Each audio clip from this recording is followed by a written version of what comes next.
우리가 성경을 이해하는데 우리가 가지고 있는 고정관념이 있어서 그 성경의 풍성한 의미를 다 깨닫지 못할 때가 참 많이 있습니다. 대표적으로 오늘 본문의 말씀이 그렇습니다. 여러분들이 이 말씀은 아는 대로 탕자의 비유라는 제목으로 이해하고 있습니다.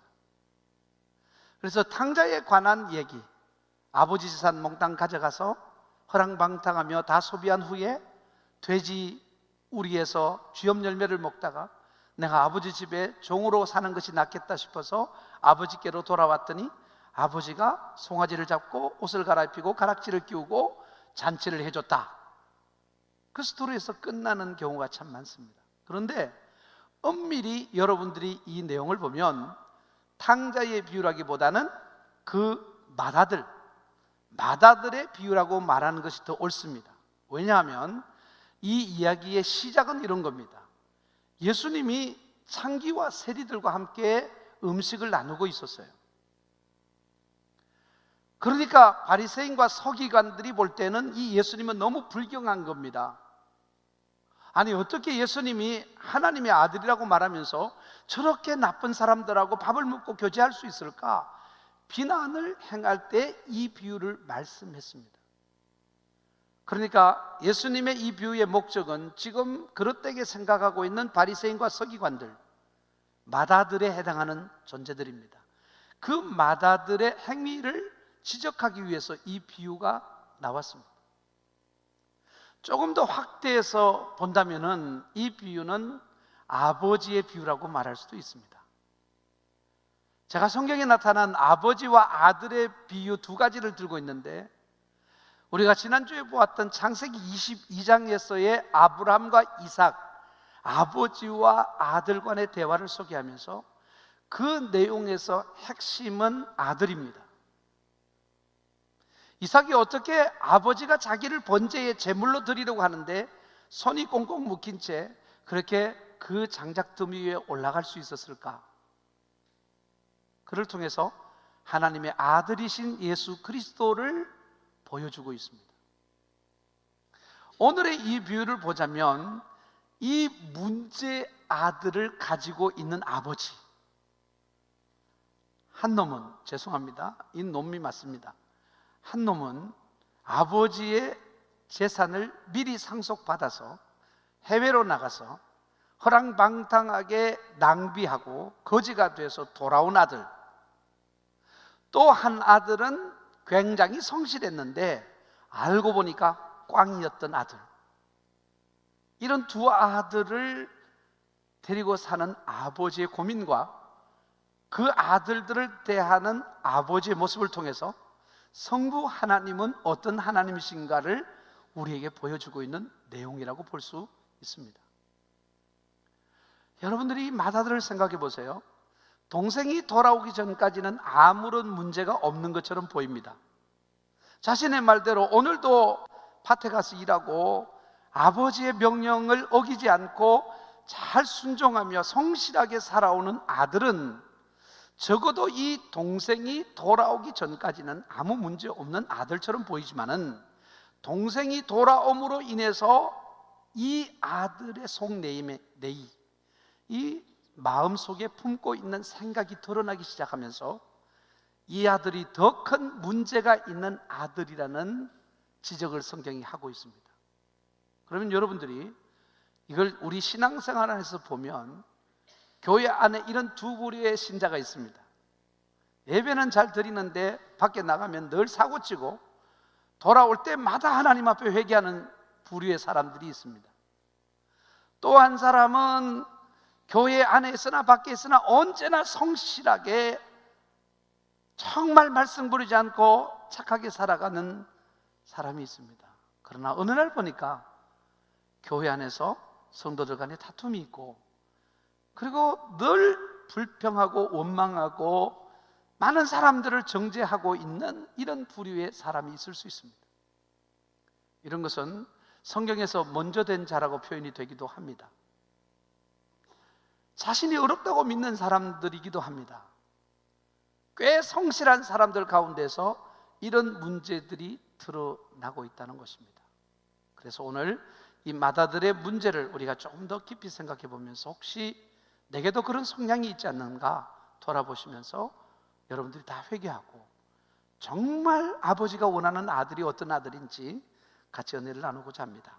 자, 이 마다들의 정신세계, 그가 아버지와 나눈 대화 속에서 드러나고 있는데, 첫 번째는 여러분들이 29절을 다 같이 보겠습니다. 아버지께 대답하여 이르되 내가 여러 해 아버지를 섬겨라고 말합니다. 내가 여러 해 아버지를 섬겨. 이 섬긴다고 하는 헬라 말은 두레우라는 단어입니다. 여기에서 파생된 단어가 노예라고 하는 둘로스.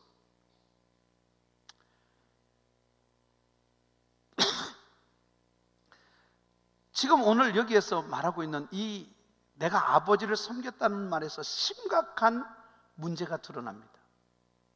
그는 지금 이 모든 성실함이 아버지의 아들이기 때문에 성실함이 아니라 아버지의 종이기 때문에, 주인의 종이기 때문에 내가 노예처럼 모섬처럼 그렇게 섬겼습니다라고 고백하고 있는데 문제가 있습니다.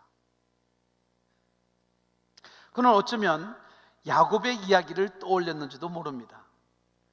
여러분들이 창세기 31장 40절에서 42절을 보면 이렇습니다. 내가 이와 같이 낮에는 더위와 밤에는 추위를 무릅쓰고 눈 붙일 겨를도 없이 지냈나이다.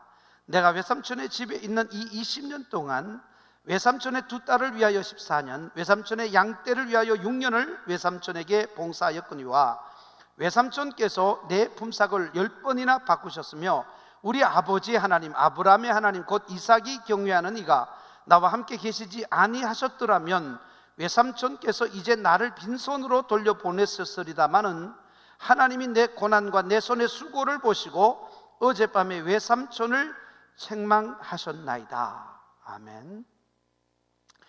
여기에서 여러분들 드러나는 문제가 뭐냐 하면 그는 외삼촌과의 관계 때문에 성실하게 일한 것이 아니라 자기가 원하는 외삼촌의 딸을 얻기 위해서고 외삼촌이 가지고 있는 많은 재산을 받기 위해서 성실하게 일했다는 것을 드러내고 있습니다. 오늘도 교회 안에 이런 문제들이 많이 있습니다. 여러분이 하나님의 교회를 봉사하고 신앙생활을 열심히 하는 목적이 여러분들이 하나님의 자녀로서 받은 은혜가 커서 하나님 앞에 감사함으로 봉사하는 자들이 있는 반면에 하나님 앞에 자기의 의를 내세우고 하나님께서 거기에 대한 보상을 주기를 기대하면서 마치 모섬처럼 일하는 일꾼들이 있습니다. 저는 사실은 여러분들이 하나님 앞에 그런 노예처럼 교회를 봉사하는 것을 원치 않아요. 제가 과거에 섬겼던 교회에서 어떤 성도님들이 제게 이런 불만으로 이야기를 하셨어요. 목사님이 계실 때는 이게 참 제 자랑이 될 것 같아서 참 죄송한데 목사님이 계실 때는 참 즐거웠습니다. 교회에 오는 게 참 기뻤고요, 봉사를 해도 신나고요, 참 행복했었습니다.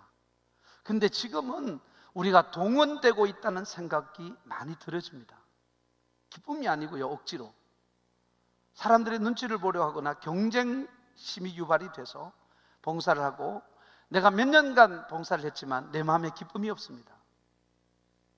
내가 도대체 왜 이렇게 사는지 모르겠습니다. 그렇게 이야기해 오는 분들이 계셨고, 제가 저희 교회에 와서 처음 했던 말, 모든 일을 그만두라고.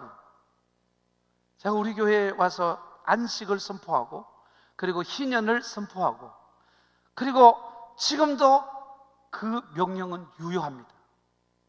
여러분, 교회 와서 봉사하지 마세요. 만약에 여러분이 어떤 대가를 바란다면 그 봉사는 아름다운 봉사가 아니에요.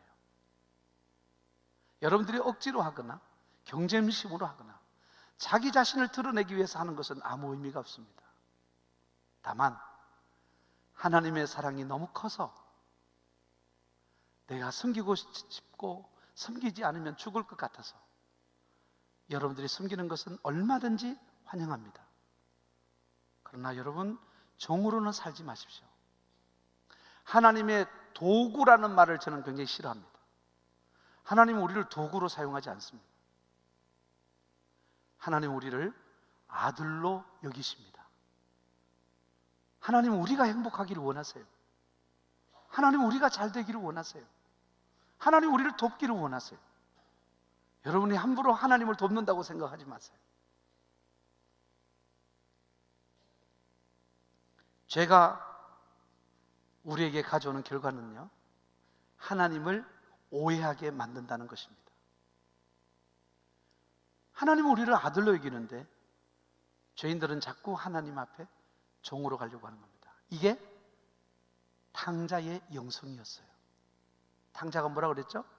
내 아버지 집에 종으로 있겠습니다 라고 말합니다. 여러분들, 탕자도 아들이 아닌 종으로, 그리고 이 큰아들도 아들이 아닌 종으로 아버지를 대하고 있는데 문제가 있습니다. 똑같은 거죠.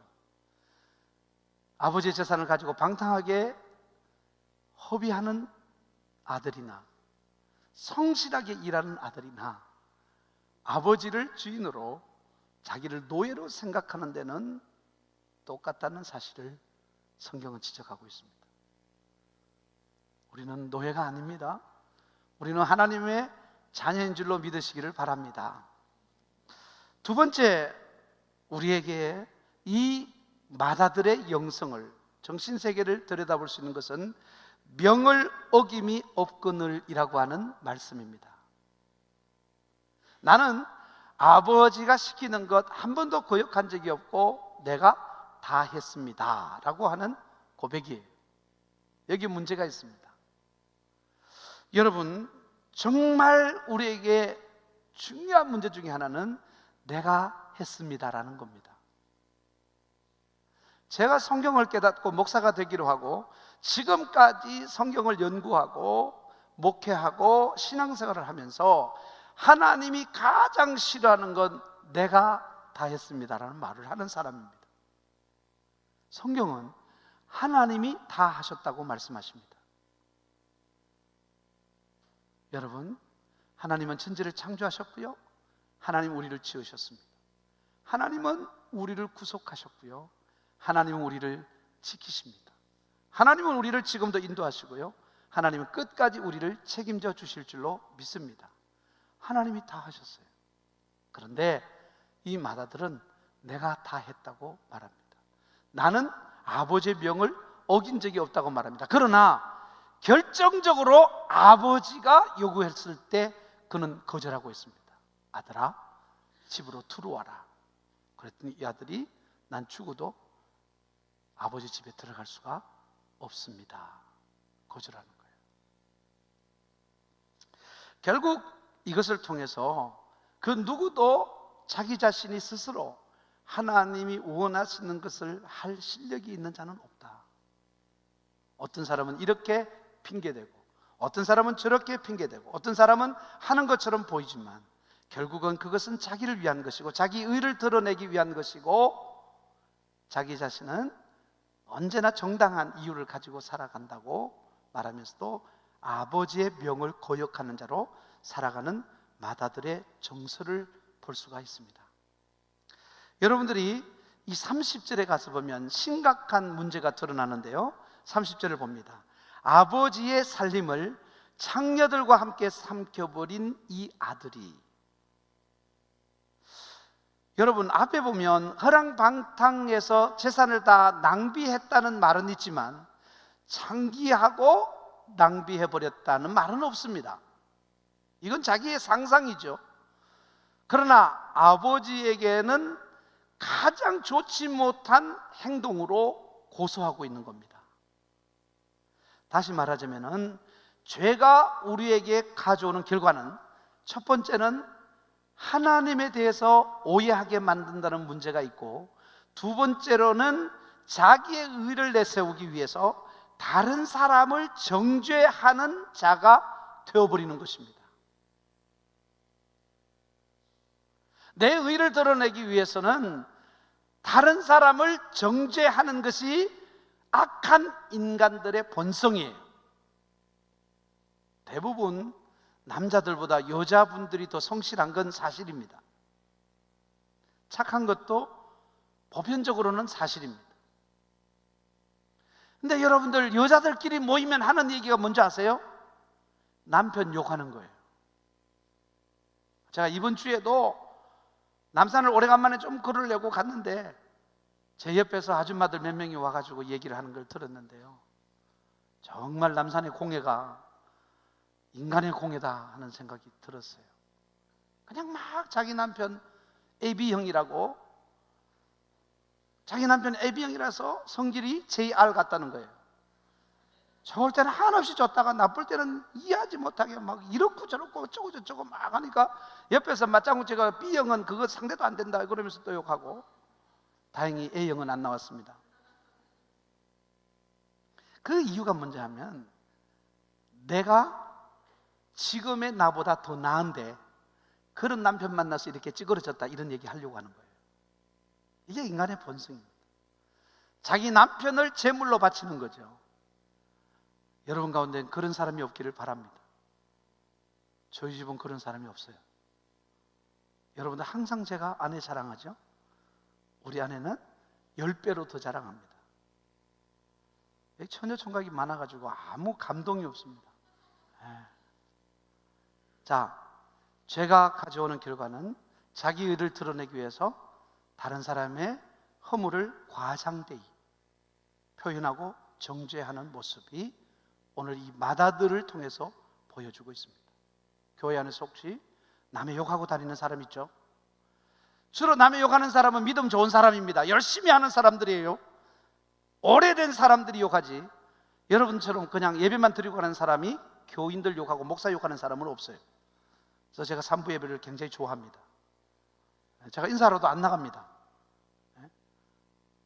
여러분들이 교회에 큰 관여를 하지 않으면 욕할 일도 거의 없습니다.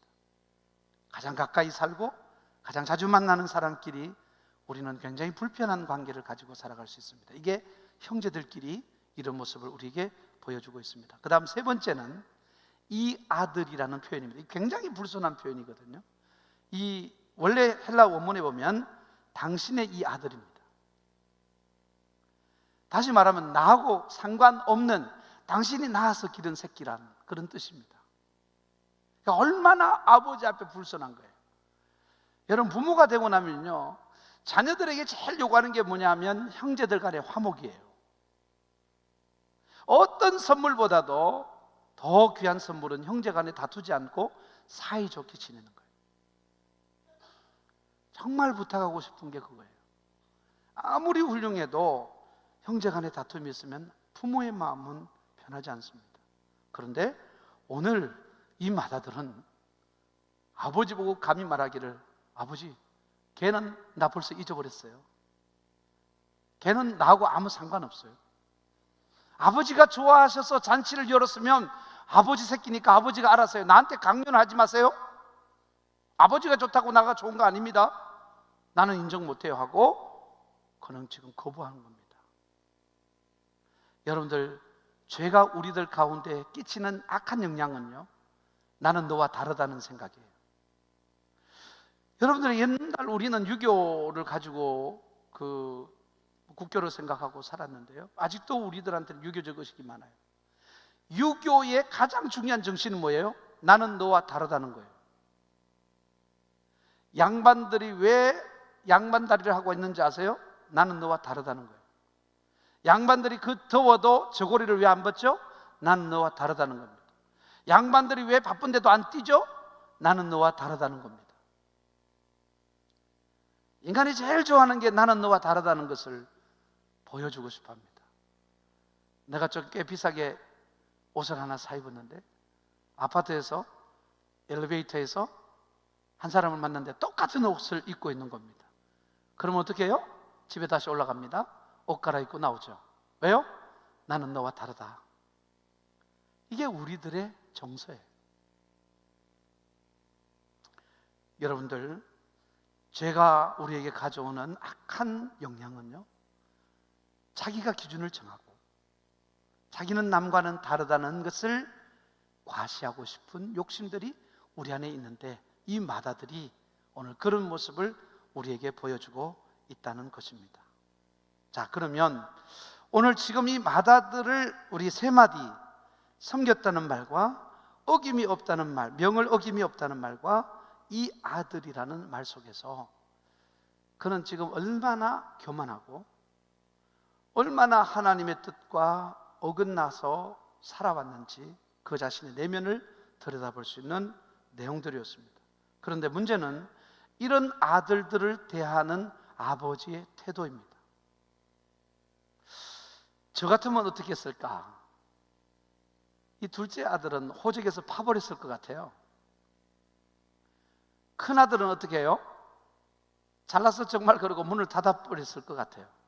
야, 다 나가라, 다 소용없다, 나는 너 엄마하고 산다, 이러고 그냥 끝날 것 같아요. 근데 아버지는 어떻게 했죠? 오늘 그것이 핵심적인 내용입니다. 우리 31절과 32절을 보시겠습니다. 같이 한번 읽어보겠습니다. 31절과 32절 시작. 아버지가 이르되 예, 너는 항상 나와 함께 있으니 내 것이 다 네 것이로 돼. 이 내 동생은 죽었다가 살아났으며 내가 잃었다가 얻었기로 우리가 즐거워하고 기뻐하는 것이 마땅하다 하니라. 아멘, 아멘. 자, 똑같은 아들, 이 탕자를 두고 그 형이 해석하는 동생과 아버지가 해석하는 아들이 너무 달라요. 여러분, 형이 해석하는 동생은 여러분들 성경에 있는 대로 30절에 아버지의 살림을 창녀들과 함께 삼켜버린 아들입니다. 그러나 아버지가 보는 이 아들은 죽었다가 살아나고 잃었다가 얻은 아들입니다. 왜 이렇게 다르죠?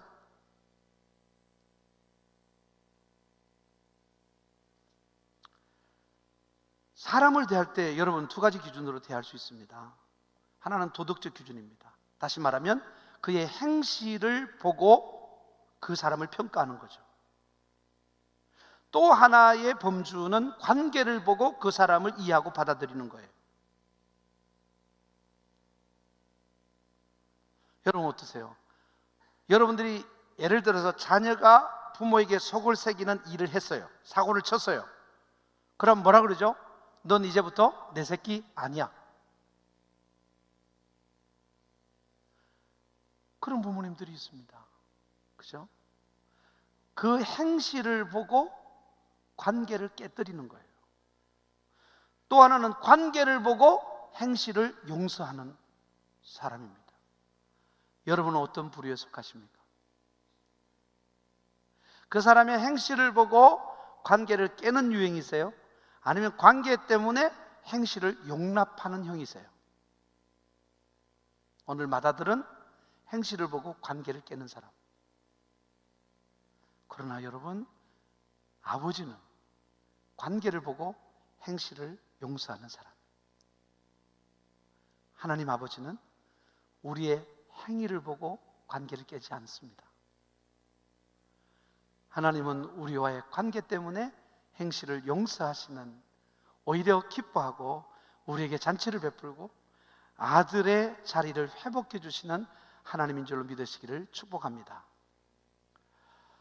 말씀을 맺겠습니다.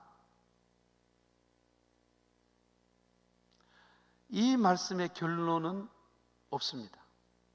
여러분에게 질문해 볼게요. 이 큰아들이 아버지의 설득을 듣고 집으로 들어갔을까요? 안 들어갔을까요? 1부, 2부가 똑같은 반응을 보여주셨습니다. 3부에도 확인해 보겠습니다. 들어갔다고 생각하는 사람 손 들어보세요. 조금 약한데요. 안 들어갔다고 생각하는 사람 손 들어보세요. 이건 확실히 센데요. 이 3부의 정서가 조금 다른 것 같아요. 정답은 모릅니다입니다. 왜냐하면 성경에 기록이 안 돼 있어요. 우리가 기대하는 건 결론입니다. 우리가 원하는 건 그러고 들어가더라, 아니면 그러고도 안 들어가더라, 이걸 바라는데 오늘 보니까 결론이 없어요. 결론은 누구 몫이죠? 여러분의 몫입니다. 성경은 우리에게 요구합니다. 들어갈래? 안 들어갈래? 여러분은 들어가시겠습니까? 지금 대답 안 하면 큰일 나요. 제가 설교를 잘못한 겁니다. 여러분은 아버지의 설득을 받고 들어가시겠습니까? 네, 감사합니다. 오늘 들어가세요. 형제를 용서하세요. 아버지에게 잘못했다고 말하세요. 그리고 여러분들은 관계를 회복하세요. 여러분들은 하나님 앞에 빚을 탕감받은 아들과 딸들입니다. 하나님의 자녀가 된 사람들이에요. 그 사람의 행위 때문에 관계를 깨시면 안 됩니다. 여러분들은 오늘도 하나님의 그 크신 사랑으로 인해서 원수까지도 사랑할 수 있어야 하고, 여러분들은 관계를 회복해 갈 수 있도록, 여러분 부모와 서먹서먹한 관계가 있으면 오늘 한번 부모님을 안아주시고, 형제 간에 불편한 관계가 있었거든 여러분들이 먼저 사과를 하고, 여러분들은 오늘 하나님의 설득을 받고 여러분들이 가야 할 가정으로 돌아가는 여러분들이 되시기를 축복합니다. 기도하겠습니다.